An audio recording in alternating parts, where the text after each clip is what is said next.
You already know what time it is, boy. It's Morphin. Bro, real quick, peep this.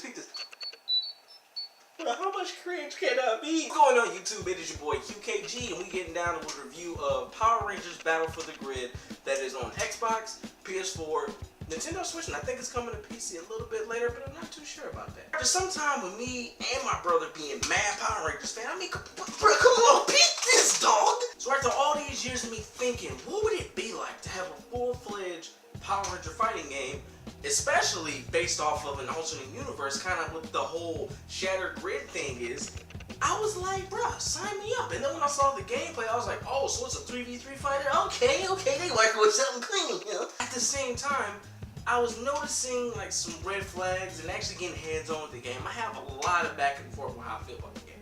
So without further ado, guys, let's go ahead and jump in this review. You know how much I love that Nintendo Switch!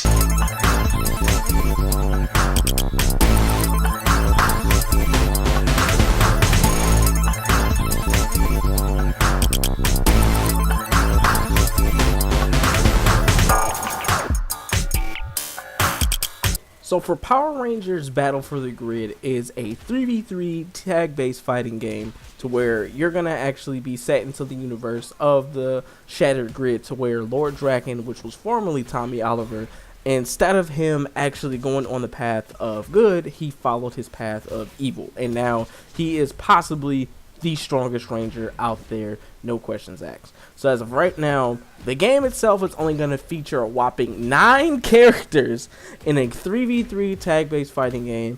And honestly, when it comes down to the combat is very fluid. The combat system really favors a lot of the Marvel vs. Capcom series, except you don't have the actual aerial combos that you can pull off within the game. Everything is mostly going to be grounded, except since it is tag based, you will be able to set up some of the nastiest combos in the game, which kind of gives the gameplay a refreshing taste, because it's not too often you do see 3v3 tag fighters pop up as much. Hey look, I'm not gonna lie, this game, when it comes to combat and combos you can pull off, you can beat the brakes off somebody in this game. Something crazy, because this game has that, gives me that Marvel vs. Capcom feel, where I can set up some pretty nasty combos, get my tag characters in here, pull in some nice supers, because each character will have a level 1 super and a level 2 super. So that way you can pull off like a regular stationary super that can either actually be kind of like a wake-up move, to where if you're getting bodied in the corner, you can use that as a wake-up move to actually break free and actually recenter the fight. And then a second one is going to be based off of a nice big flashy super, similar to how the Magna Defender uses like his gun to blast you to bits, and then how the Red Ranger uses his sword and he can summon like a big T-Rex spirit or something. So when it comes down to depth, this game has tons of it. Now, one thing I gotta tip my hat off to the devs is that the netcode on this game is clean. There have been plenty of games, fighting games mainly, that I've played that have had really shoddy netcodes. This one, what I mean by netcode is that input lag, non-existent. I don't feel any type of stutters or dips or anything of that nature. It's all crisp and clean. But I just wish it had just a little bit more when it came to the single player and story-wise. So what I mean by that is, this game is a very enjoyable game when it comes to the combat system. It flourishes. Like, every time I have a fight, every character feels unique. Except the fact there's only 9 characters within the game. I can appreciate when a game has very unique characters, because some games can have 20 characters and you only have 5 that are unique. You may have some that are very similar to one another. But when this game has 9 characters, even though it's a 3v3 tag fighting game, sometimes the combinations feel very much unique. It feels like the game can have a lot of those combinations to where it feels like you're getting something different each time. Except there's no full-fledged story mode. The game has an arcade mode. You get a dialogue tree here and there. That's it. It's only just a back and forth with each character. But for the most part, it's not like anything to where you get them like every single match. You only get them at like maybe the last 3, where you fight Goldar, then the Ranger Hunter, and then Lord Drakkon. For the most part, the game is lacking in the additional content department. But when it comes down to the core game and how it plays, it's there. The combat system has me sold, except I just wish there were more. So that's why usually when I do these reviews, I can always get you a score right then and there. This game honestly really has me conflicted when it comes to content.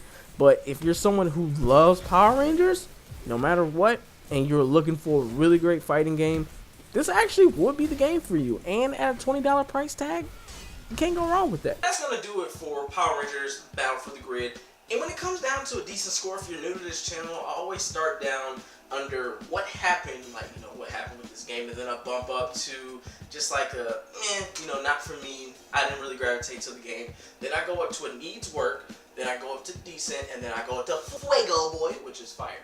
Honestly, this game, when it comes mechanic-wise, it works well, but I just think it needs a little bit more. Like, even though it's a $20 game, and I've had a lot of $20 games that I've been reviewing recently, and I have to say this one has the least amount of content when it comes to a $20 game, but it still has that content, like that actual depth when it comes to the combat. Because I was pulling off some nasty combos in the game, and I know for a fact, like doing like one-on-one fights with people would be a blast. But the 9 characters, the really just feels rushed arcade mode, and just overall, just lack of things to do. I mean, of course, fighting, having a 3v3 fighter, cool. But only having 9 characters at launch, it feels like they just got it out at the moment. Maybe some other characters need to work, but at the same time, I would much rather it be better than Legacy Wars, where a lot of characters were kind of clones of each other. I would rather the characters be very unique and be very different instead of just being a bunch of clone characters on a roster.